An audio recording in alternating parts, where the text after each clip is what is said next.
بسم الله الرحمن الرحيم والصلاة والسلام على أشرف المرسلين. Salam alaikum.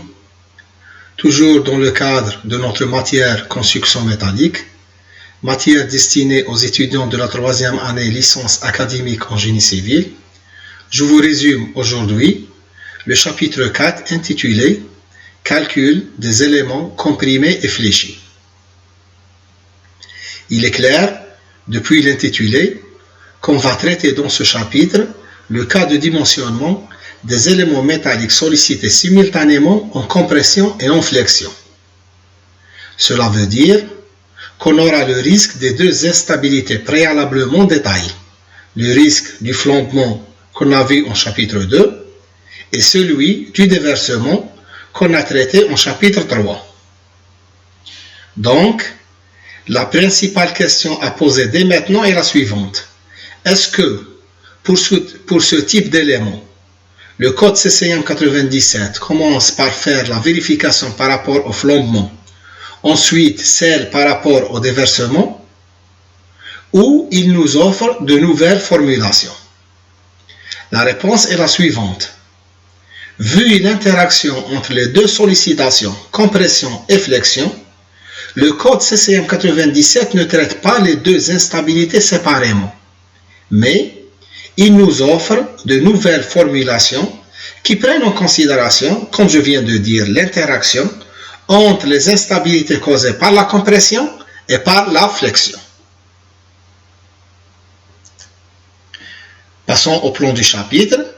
Vous voyez qu'il n'est pas dense comme pour les deux chapitres précédents, car on ne va pas revoir les points qu'on a déjà traités. On va se contenter d'une introduction où on définira les éléments métalliques sollicités en flexion composée.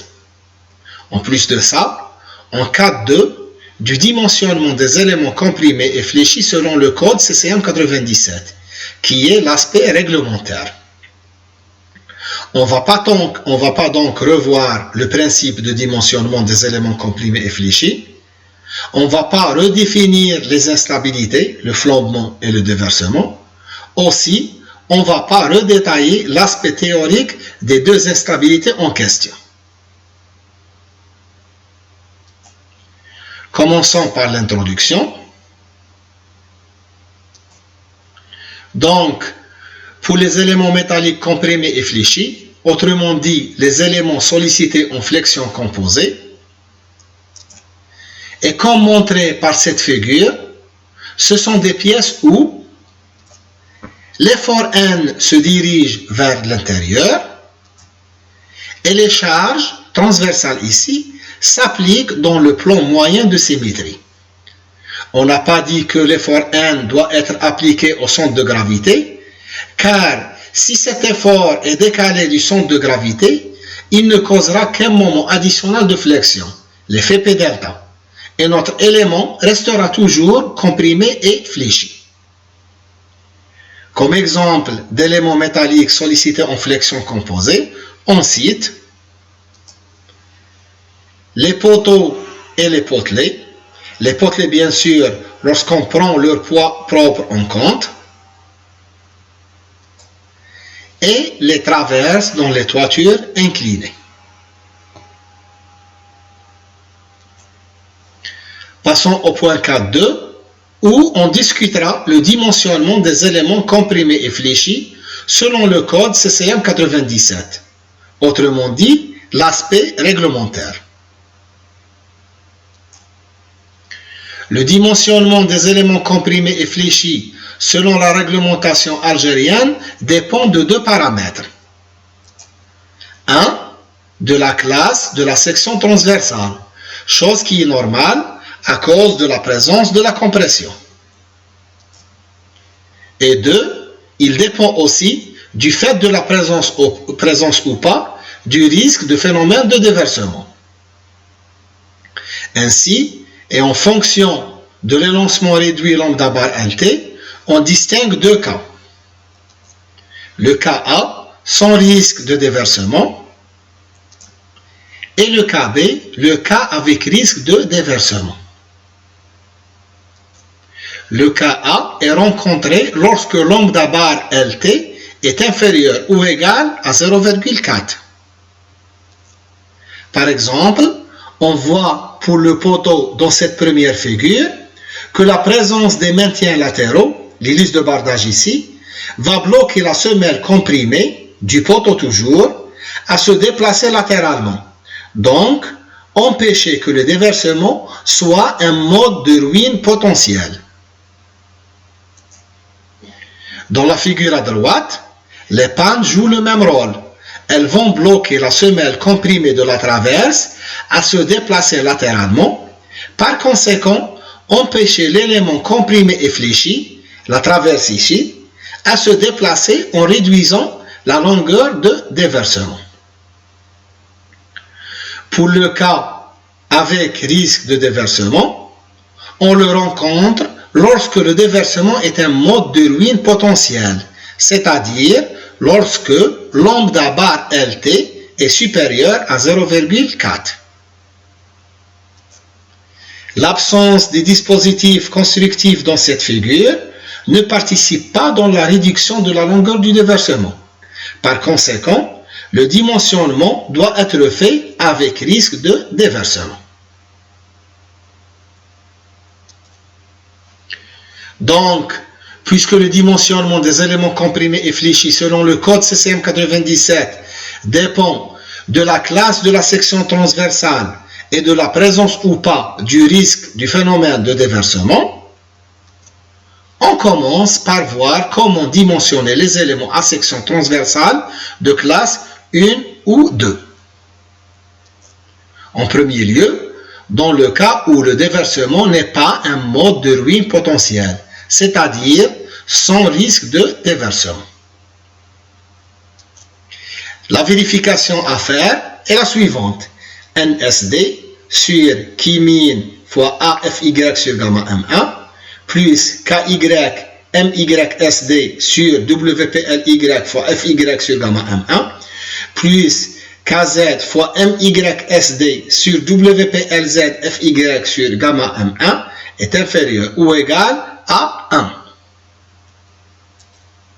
Les facteurs de modification KY et KZ sont tels que KY égale 1 moins mu Y NSD sur KY AFY et KZ égale 1 moins mu Z NSD sur KZ AFY. Mais KY et KZ doivent être inférieurs ou égales à 1,5. Les valeurs de mu Y et mu Z sont données par mu Y égale lambda bar Y fois 2 bêta MY moins 4 plus WPLY moins WELY sur WELY et mu Z égale lambda bar Z fois 2 bêta MZ moins 4 plus WPLZ moins WELZ sur WELZ. Mais mu Y et mu Z doivent être inférieurs ou égales à 0,9. Qui min ici n'est que la plus petite valeur des facteurs de réduction de flottement qui Y et qui Z, définis précédemment comme suit. Et bêta MY et bêta MZ sont les facteurs de moment uniforme équivalents pour le flottement. Ils peuvent être calculés d'après la figure 55.4 et le tableau 55.4 du CCM 97.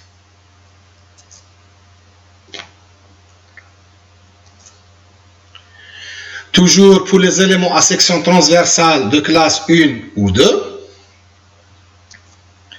Voyons maintenant le cas B, le cas lorsque le déversement est un mode de ruine potentiel, c'est-à-dire avec risque de déversement. La vérification à faire devient NSD sur KZ AFY sur gamma M1 plus KLT MYSD sur KLT WPLY FY sur gamma M1 plus KZ MZSD sur WPLZ FY sur gamma M1 est inférieur ou égal à 1. Ici, les changements par rapport à la vérification du cas A sont au niveau 2. Z qui Z à la place de qui min dans le dénominateur du premier terme, comme vous voyez, KLT à la place de KY dans le numérateur du deuxième terme, et l'ajout de KLT au niveau du dénominateur du deuxième terme. Le facteur de modification KLT est tel que KLT égale 1 moins mu LT NSD sur KZAFY avec KLT qui doit être inférieur ou égal à 1. La valeur de mu LT est donnée par mu LT égale 0,15 lambda bar Z fois bêta M LT moins 0,15 avec mu LT qui doit être inférieur ou égal à 0,9. Le coefficient de réduction de déversement qui LT est comme vu précédemment dans le chapitre 3. Le voilà. Le coefficient de réduction par rapport à Z, qui Z, est donné par l'équation suivante. Et pour bêta MLT, comme bêta MY et bêta MZ, c'est le facteur de moment uniforme équivalent pour le déversement.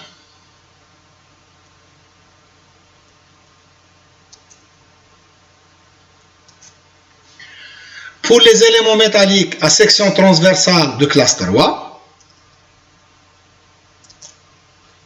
et quand vous lisez les formules établies pour les sections de classe 1 et 2, que ce soit avec ou sans risque de déversement, on parle ici des expressions détaillées respectivement par les diapos 4 et 5, reste valable à condition de remplacer le module de résistance plastique WPL par le module de résistance élastique WEL.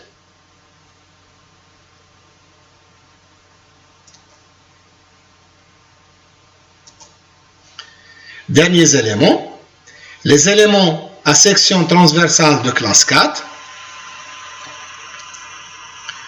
De la même manière, le code nous dit que les formules établies pour les sections de classe 1 et 2, que ce soit avec ou sans risque de déversement, restent valables à condition de remplacer WPL par le module de résistance efficace W efficace et la section A par la section efficace A efficace. Le cas A sans risque de déversement et le cas B avec risque de déversement. Ici, on note que puisque ces deux expressions concernent les éléments métalliques à section transversale de classe 4, éléments censés être de grande dimension, le décalage de l'axomètre EN est pris en compte dans les deux cas.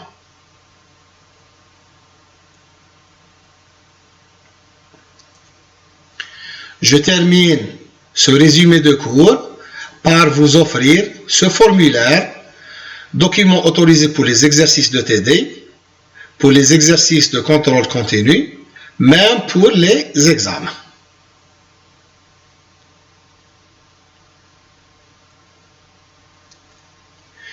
Voilà, on a terminé avec ce chapitre intitulé « Calcul des éléments comprimés et fléchis », où on a vu comment traiter le cas de dimensionnement des éléments métalliques sollicités simultanément en compression et en flexion, en tenant en compte bien sûr des risques des deux instabilités, flambement et déversement.